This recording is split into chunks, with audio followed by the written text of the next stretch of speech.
Okay, kita pergi sekarang ni kepada ciri-ciri unik bagi kumpulan ketiga dalam Chenoplantae, iaitu the gymnosperms. Okay. Yang pertama, dari segi sistem vaskular, dikatakan mereka ni majoriti mempunyai simple vascular tissue. Simple.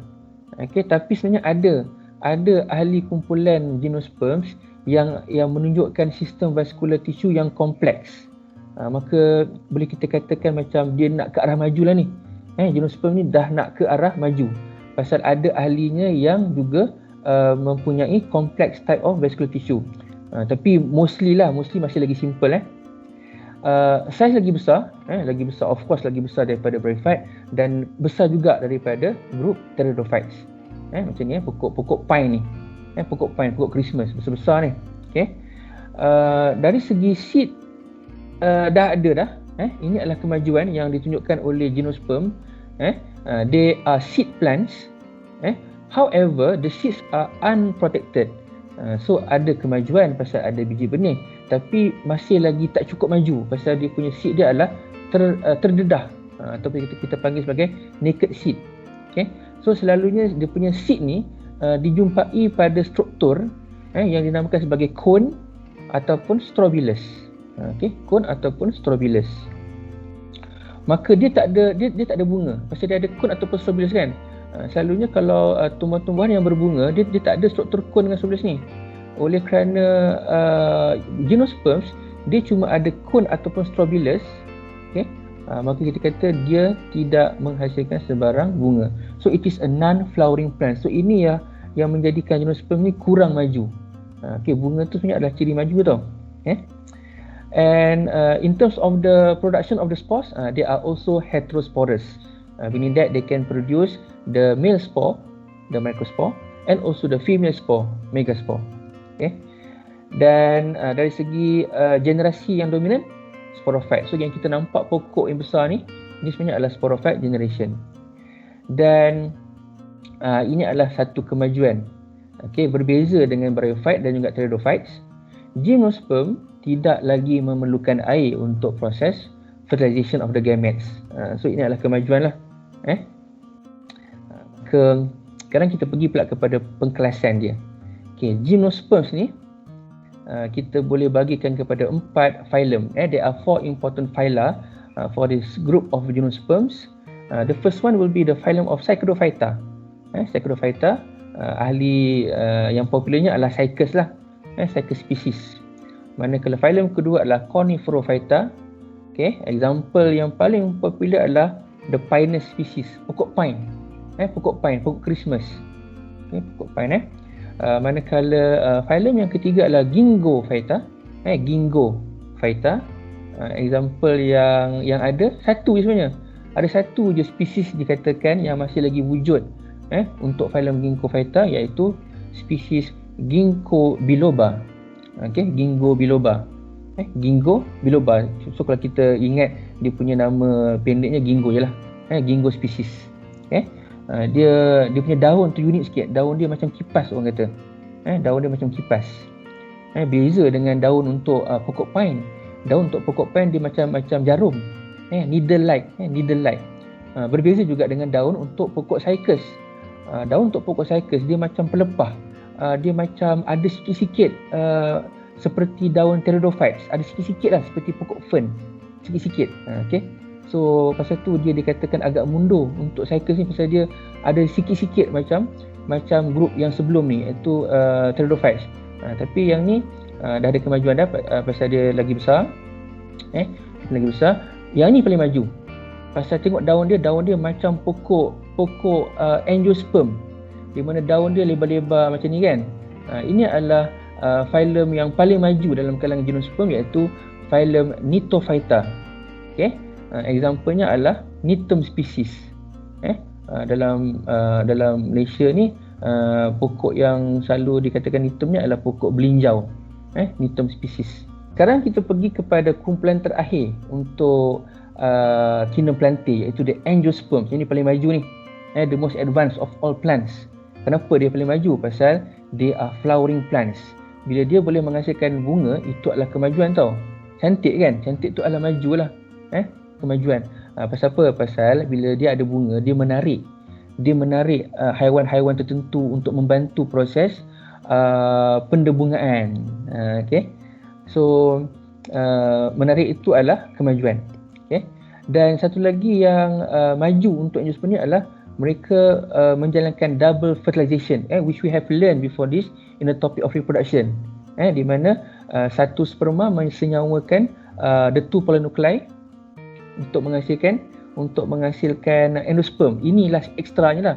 Satu sperm bersenyawa dengan telur untuk menghasilkan zygote. Itu normal, biasa.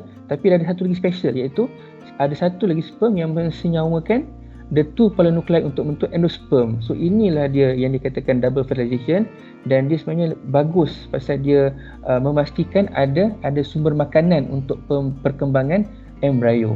Okay, so ini kemajuan. Dan of course it also does not require any water for fertilization. Pasal apa? Pasal sperm tak payah berenang.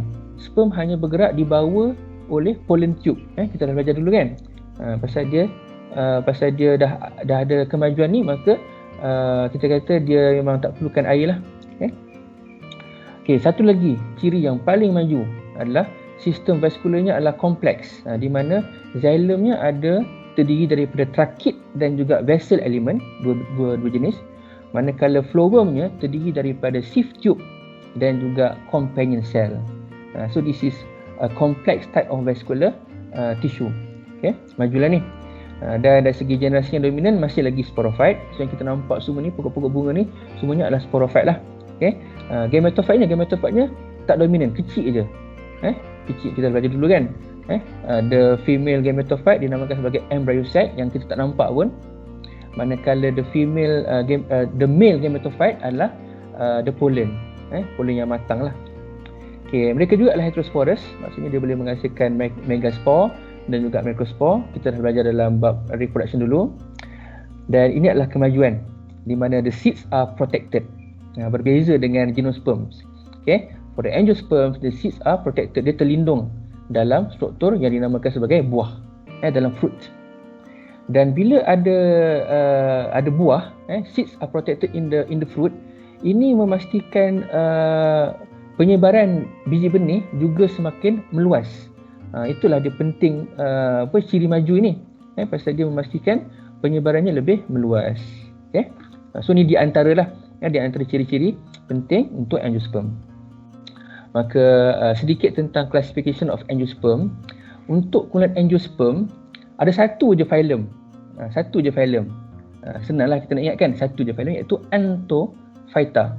Antophyta. Cuma setengah-setengah buku tu saya tengok ada yang guna perkataan Spermatophyta, ada Spermophyta, ada beberapa nama lah sebenarnya. Tapi dalam syllabus kita guna phylum Antophyta. Dan kalau kita nak bahagikan phylum Antophyta ni, ada banyak sebenarnya ni tumbuhan-tumbuhan yang angiosperm ni. So kita boleh bahagikan tumbuhan-tumbuhan yang angiosperm ni mungkin kepada dua kelas utama. Mungkin kita dah belajar dalam sekolah menengah dulu. Kita ada monocots dan juga dicots. So kelas untuk tumbuhan monocots adalah kelas Monocotyledone. Okay, kelas apa? Kelas Monocotyledone. Okay, example-nya adalah jagung, pokok jagung, Z-maize, pokok jagung. Manakala untuk tumbuhan-tumbuhan dicot, kelasnya adalah kelas Dicotyledone. Okay, kelas apa? Dicotyledone. Example adalah pokok kebangsaan kita, pokok bunga raya, Hibiscus rosacehensis. Okay, dan mesti you dah belajar dulu dah bahawa ada perbezaan antara monocot dengan dicot kan. Dari segi petal bunganya, dari segi cotyledon ada satu ke, ada dua ke. Dari segi urat daun, parallel ataupun net-like. Dari segi susunan vascular bundle-nya macam mana. Okay, ni dah diketahui lah dulu. Okay, maka bila kita dah belajar semua tentang plants, kingdom plantae ni kan, daripada bryophytes, pteridophytes, gymnosperm dengan angiosperm, kita patut sedar bahawa ada ditunjukkan kemajuan dari segi evolusi. Okay? So dari segi size, dari segi siapa dominan, gametophyte ke, sporophyte ke, adakah gametofit bergantung hidup kepada sporofit ataupun adakah sporofit bergantung hidup kepada gametofit? Perlukan air tak untuk pembiakan, untuk persenyawaan? Ada tak sistem vaskular? Kalau ada, adakah jenis simple ataupun jenis yang kompleks? Dan ada tak perlindungan untuk embrio? Maksudnya ada biji benih tak? Kalau ada biji benih, adakah biji benihnya terdedah, naked seed, ataupun biji benih yang terlindung, protected seed? So daripada jadual ni kita nampaklah bahawa bryophyte adalah yang paling mundur, paling primitif. Semua sifat-sifat ini adalah sifat-sifat yang kita katakan sebagai primitif. Okay? Manakala angiosperm adalah yang paling maju, pasal basically all these characteristic shows the advanced features of the angiosperms.